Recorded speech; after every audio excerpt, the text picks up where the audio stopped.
EV তার paralysed মায়ের সাথে একাই থাকে। আর্নিং এর জন্য বন্ধুর সাথে একটা হরর পডকাস্ট চালায়, যেখানে তারা বিভিন্ন মানুষের সাথে ঘটে যাওয়া সত্য ভৌতিক ঘটনাগুলো নিয়ে আলোচনা করে। একদিন তাদের কাছে একটা অচেনা মেল থেকে 10টা অডিও ফাইল আসে। তো এরা ঠিক করে এই কেসের উপর আপকামিং এপিসোড বানাবে। কিন্তু এই অডিও ফাইলগুলো যখন তারা এক এক করে ওপেন করতে থাকে, তখন শুরু হয় আসল রহস্য। কারণ এইটা কোনো সাধারণ অডিও নয়। এই 10টা অডিও ক্লিপ অভিশপ্ত এবং শয়তানকে ডেকে আনার এক অলৌকিক পথ। আজকের গল্পে ভয় দেখাতে মানা, কিন্তু পাওয়ার কোনো বারণ নেই। আজকের মুভি আন্ডারটোন। গল্পের শুরুতেই আমরা ইভাঞ্জেলিন ব্যাবিক নামের একটি মেয়েকে দেখি, যে একাকী তার বৃদ্ধা এবং মুমূর্ষ মায়ের সাথে থাকে। ইভাঞ্জেলিন, যাকে আমরা এই গল্পে সংক্ষেপে ইভি বলে ডাকবো, সে তার শয্যাশায়ী মায়ের পাশে বসে খুব মৃদু স্বরে বাবা ব্ল্যাক শিপ গাইছিল। ছোটবেলায় এটা ইভির সব থেকে প্রিয় ছড়া ছিল, যেটা তাকে মা শোনাতেন।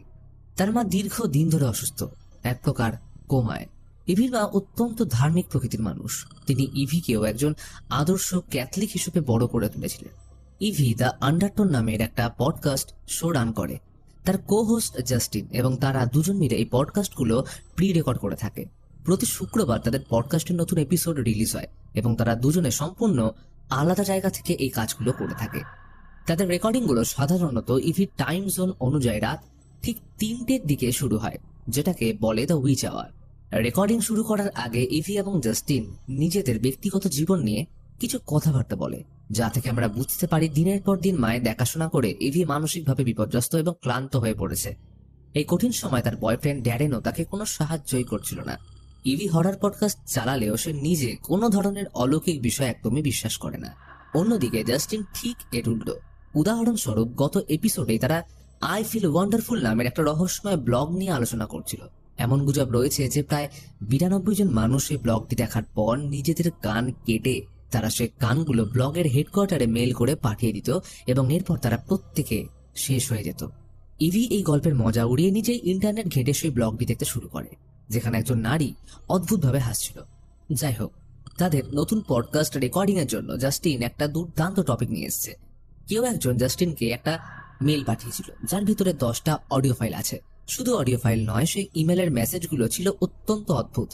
এই অডিওগুলো মূলত এক দম্পতি সেন্ড করেছিল, যেখানে গার্লফ্রেন্ডের নাম হলো জেসা এবং বয়ফ্রেন্ডের নাম মাইক। মাইকের দাবি ছিল যে জেসা ঘুমের মধ্যে কথা বলে, কিন্তু সে এই বিষয়টা মানতে চাইতো না। তাই জেসাকে প্রমাণ দেখানোর জন্য মাইক রাতে অডিও রেকর্ড করা শুরু করে, যাতে সে জেসাকে প্রমাণ করাতে পারে সে সত্যিই ঘুমের মধ্যে কথা বলে। জাস্টিনের পাওয়া 10টা অডিও ফাইলে সেই রেকর্ডিংগুলো ছিল। প্রথম রেকর্ডিং এ শোনা যায় জেসা ঘুমের মধ্যে একটা কবিতা গাইছে,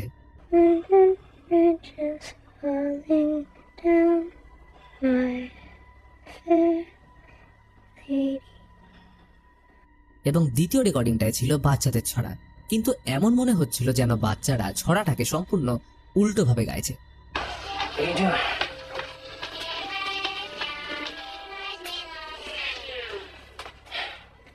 শুধু তাই নয়, জেসা সম্ভবত স্লিপ ওয়াক করে অন্য একটি ঘরে চলে গেছিল।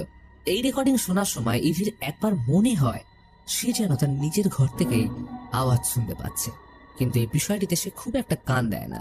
জাস্টিন জানায় সে উল্টে গাওয়া ছড়াটিকে রিভার্স করে শুনেছে এবং তাতে কিছু অদ্ভুত জিনিস খেয়াল করেছে। সেখানে বাচ্চারা গাইছিল the killer is out, Mike kill all, Mike kill all. জাস্টিনের মতে যদি লন্ডন ব্রিজেস ফলিং ডাউন ছড়াটিকে উল্টো করে শোনা হয়, তবে ঠিক এমনটাই শোনায়। ইভি স্বভাবতই এই ধরনের কোনো কনস্পিরেসি থিওরিতে একদমই বিশ্বাস করে না, কিন্তু জাস্টিন অনলাইনে রিসার্চ করে একটা ডেটা শো করে, যেখানে মধ্যযুগের সময়কালে ইংল্যান্ডের রানী ইলেনর বিখ্যাত লন্ডন ব্রিজ তৈরি করার জন্য টাকা দিয়েছিলেন। আর ঠিক এর পরেই তার 9টা বাচ্চা খুবই ছোট বয়সে শেষ হয়ে যায়। এতগুলো সন্তান হারানোর পর রানীর মনে এক অদ্ভুত অন্ধবিশ্বাস ও ভয়ের জন্ম নেয়। তিনি ভাবতে শুরু করেন বাচ্চাদের স্যাক্রিফাইস না করলে হয়তো এই লন্ডন ব্রিজটাও একদিন ভেঙে পড়বে। আর এই ভয়ঙ্কর অন্ধবিশ্বাসের বশবর্তী হয়ে তিনি আদেশ দেন যে বাপ মা হারা অনাথ বাচ্চাদের দেহ যেন ওই ব্রিজের একদম নিচের অংশে দাফন করা হয়। আচ্ছা, এখানে একটা জিনিস বলতে চাই, আমি নিজেও কিন্তু এটা শুনেছি, ব্রিজ তৈরির আগে এরকম স্যাক্রিফাইসিং রিচুয়াল নাকি করা হয়। এখন তোমরাও যদি এমন কিছু শুনে থাকো, তাহলে সেটা কমেন্টে জানাতে পারো। তো ইভির কাছে এগুলো হোক্স মনে হয় এবং সে মজা করে বলে তাহলে তার পছন্দের ছড়া বা ব্ল্যাক শিপ, সেটাকে নিয়েও নিশ্চয়ই কোনো কনস্পিরেসি থিওরি আছে। তখন জাস্টিন বলে এই গল্পটি এক ভেড়া পালকে, যার সমস্ত ভেড়াগুলোই কালো রঙের ছিল সেই সময় কালো পশমের কোনো মূল্য ছিল না, কারণ তাকে অন্য কোনো রঙে ডাই করা যেত না। এর ফলে সে কৃষক কোনো অর্থ উপার্জন করতে না পারায় সে এবং তার পরিবার সার্ভাইভ করতে পারেনি। পরে গ্রামবাসীরা যখন তার বাড়ি যায় দেখে ভেড়াগুলো কৃষক সহ তার পরিবারকে খাচ্ছিল। এই গল্প শোনার পরেও ইভি বিষয়গুলোকে একদমই হালকা ভাবে নেয়। এরপর তৃতীয় রেকর্ডিং প্লে করা হয়। শোনা যায় মাইক এবং জেসের বাড়িতে জলের ট্যাপ রানিং অবস্থায় ছিল এবং সিঙ্কের জল ওভারফ্লো হচ্ছিল। এই পয়েন্টে এসে ইভি জাস্টিনকে হঠাৎ থামতে বলে, এই বলে যে রেকর্ডিং পরে কখনো আবার করা যাবে। কিন্তু সত্যিটা হলো ইভি রেকর্ডিং বন্ধ করেছিল কারণ এটা চলাকালীন সে নিজের ঘরের বাথরুম থেকে আওয়াজ শুনতে পাচ্ছিল। ইভি উঠে মায়ের ঘরে আসলে দেখে যে টেবিলে ল্যাম্পটা অন হয়ে আছে, অথচ রেকর্ডিং এ যাওয়ার আগে ইভির পরিষ্কার মনে আছে ল্যাম্প সে অফ করেছিল। তো ইভি বিষয়টাকে ইগনোর করে পুনরায় ল্যাম্প অফ করে দেয়। আজ সকাল থেকে ওর শরীরটা খারাপ যাচ্ছে, আচমকা বমি শুরু হয়েছে, তাই ডাক্তারকে কল করে প্রেগনেন্সি টেস্ট করানোর জন্য অ্যাপয়েন্টমেন্ট নিল। বেলায় বাড়িতে নার্স আসে ইভির মাকে রুটিন চেক করতে। নার্স এবং ইভির কথোপকথন থেকে আমরা বুঝতে পারি ইভির মায়ের গত বেশ কয়েকদিন ধরে একদমই জ্ঞান ফেরেনি। তিনি খাওয়া দাওয়া প্রায় ছেড়ে দিয়েছেন। নার্স জানায় যে হয়তো তিনি আর বেশি দিন বাঁচবেন না। নার্স চলে যেতেই ড্যারেনের কল আসলো। আজ রাত 8:30টায় পার্টি জয়েন করতে বলছে, কারণ সে অনেকদিন ধরেই ঘরের বাইরে যায়নি, তাই একটু হলেও ভালো লাগবে। ইভি তখন জয়েন করবে বললেও যাওয়ার সময় হলে তার মন চাইছিল না মাকে একা ফেলে বাইরে যেতে, কিন্তু শেষমেশ যেতেই হলো। পরের দিন সকালে ইভি ঘরে ফিরলে দেখে মা বিছানা থেকে নিচে পড়ে আছেন। ইভি তৎক্ষণাৎ মাকে তুলে বিছানায় শুয়ে দেয়, কিন্তু এই ঘটনা তার মনে এক গভীর অপরাধ বোধের জন্ম দেয়, কারণ সে নিজের মুমূর্ষু মাকে একা ফেলে বাইরে চলে গেছিল। ইভি আরো একটা জিনিস লক্ষ্য করে, তার মায়ের বেড সাইডের টেবিলের উপর একটা ভার্জিন মেরির মূর্তি রাখা, সাথে ড্রয়ারের ভিতর ক্রেয়ন দিয়ে আঁকা একটা ড্রয়িং। কিন্তু ওর যতদূর মনে পড়ছে মূর্তিটা এইখানে থাকার কথা নয়। তবুও ভার্জিন মেরি স্ট্যাচুর সাথে ক্রেয়নগুলো তুলে ড্রয়ারের ভিতর রেখে দিল। আজ রাত ঠিক 3টের সময় ইভি বাবা ব্ল্যাকশিপ ছড়াটিকে উল্টো করে শোনে, যেটা তাকে জাস্টিন পাঠিয়েছিল, এবং খুব ভালোভাবে সেটাকে শুনলে মনে হয় যেন বলছে, look and leak all the blood.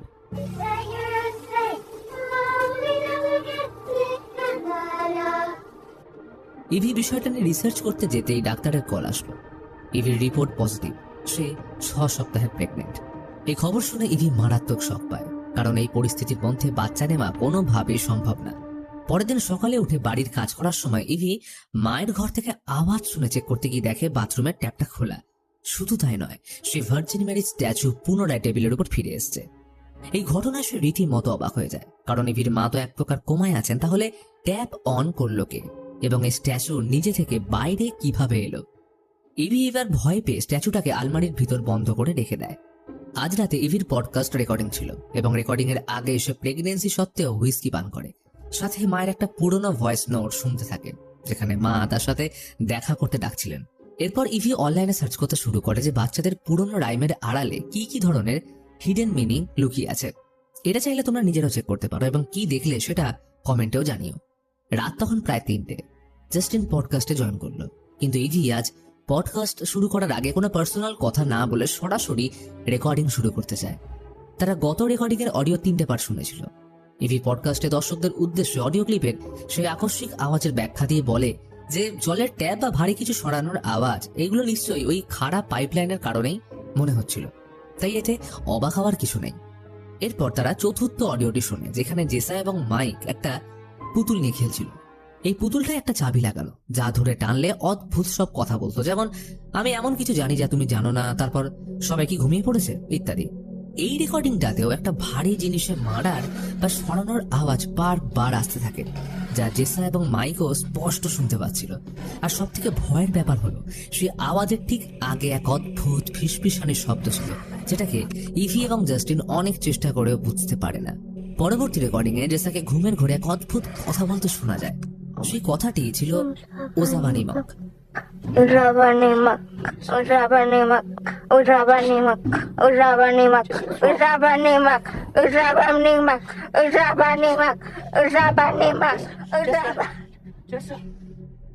এই আওয়াজ এতটাই তীব্র ছিল যে মাইক ভয় পেয়ে জেসাকে ঘুম থেকে জাগিয়ে দেয়। এই রেকর্ডিং শোনার পর ইভি জাস্টিনকে বলে সে বাকি রেকর্ডিং অন্যদিন করবে, কারণ ইভি অনুভব করতে পারছিল যে তার নিজের ঘরের ভিতর থেকে অদ্ভুত সব আওয়াজ আসছে। সিঁড়ির লাইটগুলো কেমন যেন ফ্লিকার করছে। ইভি ভয় মাকে চেক করতে গিয়ে দেখে তার মা বিছানাতে শুয়ে, তবে আজও মায়ের বিছানার পাশে ল্যাম্প অন হয়ে আছে, আর তখনই ইভির পিছনে একটা ছায়ামূর্তি আমরা লক্ষ্য করি। পরের দিন ইভি যখন তার মায়ের দেখাশোনা করছিল, তখন তার দৃষ্টি বারবার ঘরের দেওয়ালে টাঙানো ভার্জিন মেরি ছবিটার দিকে যায়। মনে হচ্ছিল কেউ যেন সেটাকে বিঁকিয়ে রেখেছে। এরপর ইভি গত রাতের অডিও পুনরায় শুনে এবং ওজাবানিমক শব্দটিকে রিভার্স করে প্লে করার পর বোঝে এর আসল মানে হলো কাম ইন আবিসাও।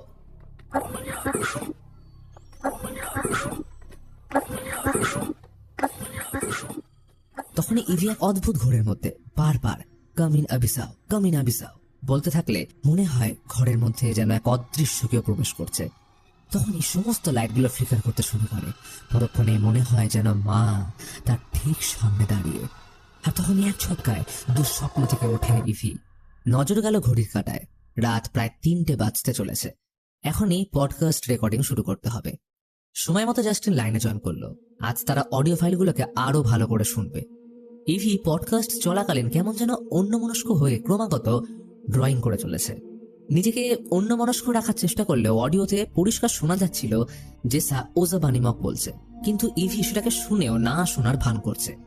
জাস্টিন বলল সে ওজাবানিমককে রিভার্স করে শুনেছে, এর মানে কাম ইন আবিসাও, যেটা অবশ্য ইভি নিজেও জানতো।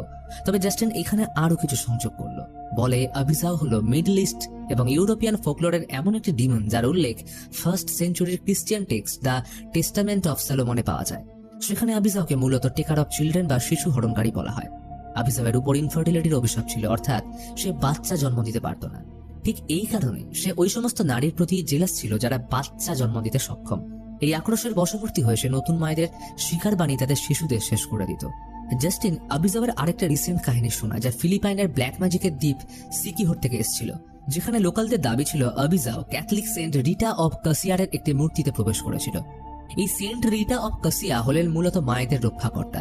লোকাল মানুষেরা বিশ্বাস করত যে সমস্ত নারী অভিশপ্ত মূর্তির পুজো করত তারা প্রত্যেকেই নিজের স্বামীর উপর প্রতারণার অভিযোগ তুলে তাদের শেষ করে নিজেদের বাচ্চাদেরও একই অবস্থা করত। জাস্টিনের মুখে গা ছমছমে কাহিনীগুলো শুনে ইভি ভয় পেয়ে যায়, কারণ সেও তো প্রেগনেন্ট। তবু এই চিন্তা ভাবনা সাইডে রেখে তারা পডকাস্ট কন্টিনিউ করে। পরবর্তী অডিওতে আমরা বুঝতে পারি যে স্যার ঘুমের মধ্যে বলা ওজাবানিমকের বিষয় কিছুই মনে ছিল না। তবে এর থেকে আরো আশ্চর্যের ব্যাপার হলো অডিওতে জেসা এবং মাইক তাদের ঘরের মধ্যে বাচ্চার কান্নার আওয়াজ শুনতে পায়, কিন্তু তাদের বাড়িতে কোনো বাচ্চাই ছিল না। যদিও জেসা গর্ভবতী ছিল এবং তাদের আপকামিং বেবির জন্য বাড়িতে একটা বেবি রুমও তৈরি করা ছিল। যত সময় যাচ্ছে অডিওগুলো শুনে ইভির মনের মধ্যে মারাত্মকভাবে এফেক্ট করছে, কারণ ইভি কাউকে না বললেও ঠিকই নিজের ঘরের ভেতরে অলৌকিক আওয়াজ অনুভব করতে পারছে। তা সত্ত্বেও নিজেকে সান্ত্বনা দিয়ে জাস্টিনকে বলে রেকর্ডিং এ হয়তো কোনো পড়শির বাচ্চার আওয়াজ চলে এসছে। কিন্তু জাস্টিন তখন বেশ ভয় পেয়েছে। সে ওই ইমেলে রিপ্লাই করার চেষ্টা করে যেখান থেকে তাদের কাছে রেকর্ডিং গুলো এসেছিল, কিন্তু অবাক করার মতো বিষয় হলো তার রিপ্লাই সেন্ড হয় না, কারণ ওই ইমেল অ্যাড্রেস এখন ইনভ্যালিড দেখাচ্ছে। আর এতদিনে তারা খেয়াল করে ইমেল অ্যাড্রেসটি ছিল কাম ইন আবিসাওয়ের ঠিক উল্টো। এরপর তার 8 নম্বর রেকর্ডিং প্লে করে যেখানে মাইক এবং জেসা আতঙ্কে চিৎকার করছিল।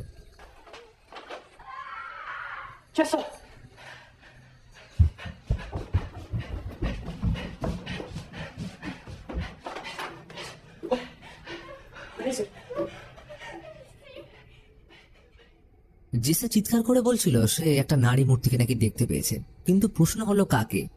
এই পর্যায়ে এসে ইভি প্রচন্ড ভয় পেল। পডকাস্টে মিথ্যে সাহসের অভিনয় করে বলছিল যে এগুলো নিছক বানানো গল্প। এই পর্যায়ে জাস্টিন পডকাস্ট থামিয়ে একজন সাইকোলজিস্টের স্টাডির কথা জানায়। তিনি 2জন আলাদা পেশেন্টের উপর নজর রেখেছিলেন, যারা দুজনে সারাক্ষণ কাম ইন আবিসাও কথাটা উল্টো করে বলতো। এদের মধ্যে এক নারী এই কথাটিকে র্যান্ডম নাম্বারে টেক্সট ফরম্যাটে লিখে পাঠাতো এবং পরবর্তীতে সে তার নিজের 9 মাসের শিশুকে রান্নাঘরের সিঙ্কের জলে ঢুকিয়ে শেষ করে দেয়।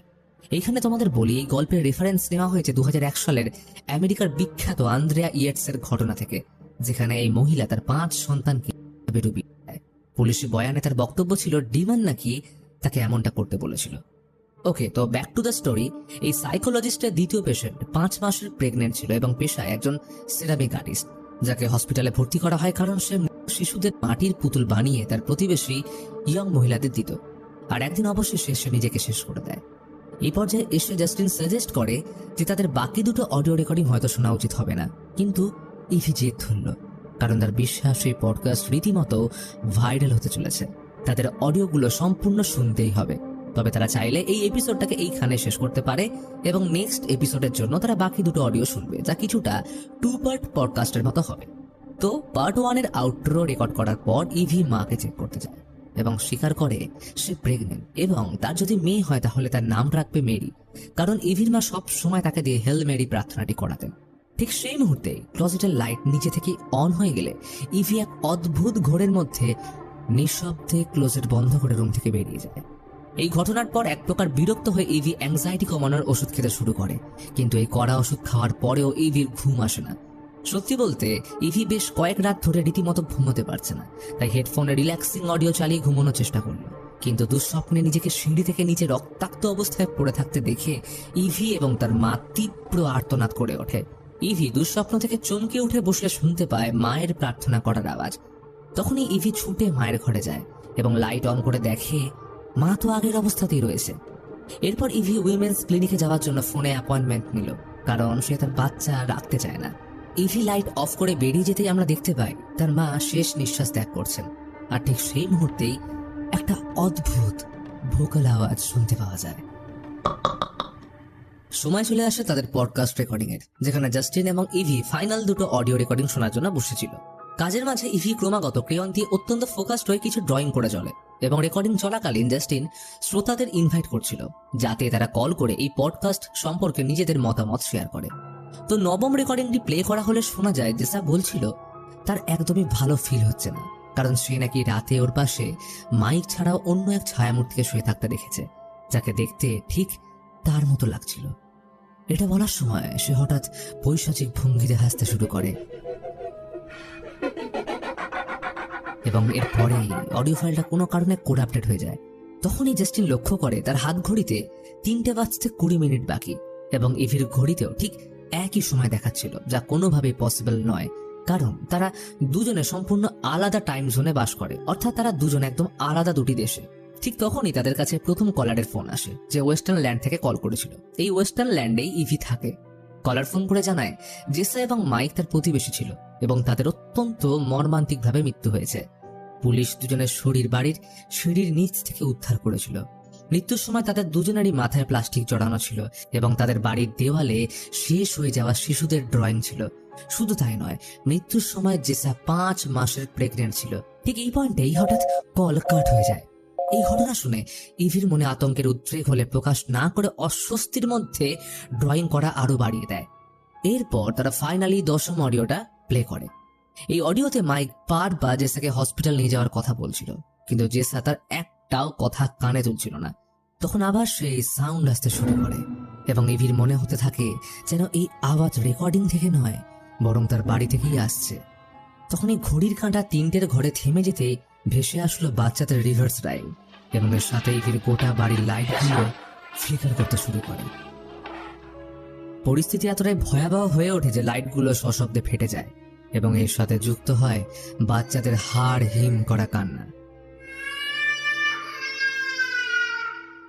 ঠিক তখনই পডকাস্টে আরো একটি কলারের কল আসলো। বলল সে মেরির সাথে কথা বলতে চায় এবং সে এই একই কথা রিপিট করতে থাকে, আর পর মুহূর্তে সেই গলার স্বর চেঞ্জ হতে শুরু করে। তখনই ইভির মনে পড়ে তার কন্যা সন্তানের নাম সে মেরি রাখবে ভেবেছিল। এর মাঝে আরো একজনের কল আসলে ঠান্ডা গলায় আস্তে আস্তে বলল সে তোমার জন্য অপেক্ষা করছে, তোমাদের একদমই আবিজাকে উইচ আওয়ারে ডাকা উচিত হয়নি।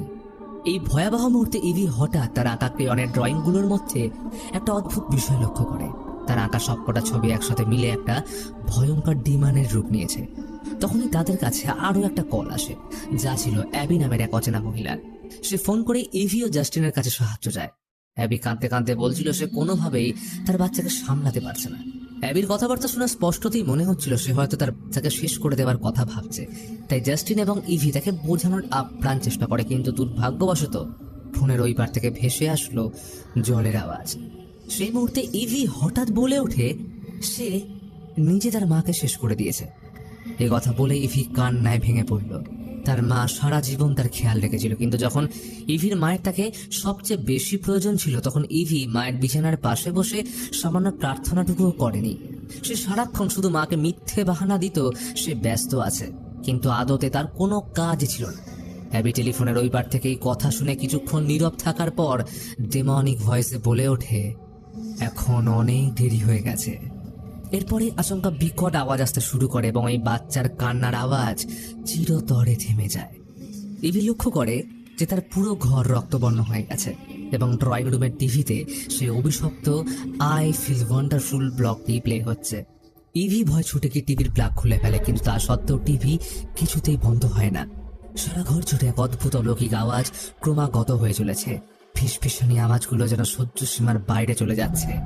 এরই সাথে ঘরের সমস্ত লাইট আচমকা ফ্লিকার করে সশব্দে ফেটে যায়। আতঙ্কে ইভির সাহায্যের জন্য জাস্টিনের নাম ধরে চিৎকার করতে থাকে, কিন্তু সেই আওয়াজ ওজা বাড়িমুখের মন্ত্রোচ্চারণের সাথে যেন ধীরে ধীরে হারিয়ে যাচ্ছে। সারা ঘরে দেওয়াল জুড়ে ক্রেয়ন দিয়ে আঁকা ইভির ডিমান এবং একাধিক বাচ্চার ছবি। ঘরের সবকিছু যেন রক্তক্ষয়ী অমানসিক চিৎকারে নিশ্ছিদ্র অন্ধকারের মধ্যে ডুবে যাচ্ছে। ইভি কোনো মতে মায়ের ঘরে আসতেই সব শান্ত। তখনই ভয় রক্ত ঠান্ডা হয়ে আসে, কারণ মা বিছানায় নেই। বিছানার উপর শুধুমাত্র সেই ভার্জিন মেরির মূর্তিটা বসানো এবং ইভির মায়ের মৃত শরীরটা ঠিক বাথরুমের সামনে স্থির হয়ে দাঁড়িয়ে। তখনই নিঃশব্দে ইভির মা বাথরুমের ভিতর থেকে পিছনের দিকে হেঁটে অদ্ভুত ভঙ্গিতে বেরিয়ে আসে, যা দেখে ইভি আতঙ্কে মা বলে চিৎকার করে উঠলে অন্ধকারে শোনা যায়,